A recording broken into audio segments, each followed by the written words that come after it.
ఆయన ఓం కాత్యాయన్యై నమః అన్నారనుకోండి, చక్క మీ అందరూ గట్టిగా శ్రీమాత్రే నమః అని పువ్వేయండి. అంతటా నామాలు వినపడాలి, అమ్మవారు పరవశించిపోవాలి మరిడమ్మ తల్లి. ఏమ్మా చక్క అందరూ గట్టిగా చెప్పండి.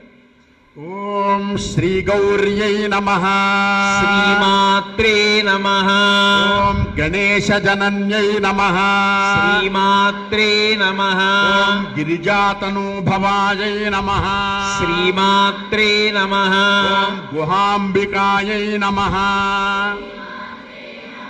ఓం జగన్మాత్రే నమః, శ్రీమాత్రే నమః, ఓం గంగాధర కుటుంబిన్యై నమః, శ్రీమాత్రే నమః, ఓం వీరభద్ర ప్రసనవే నమః, శ్రీమాత్రే నమః, ఓం విశ్వవ్యాపిన్యై నమః.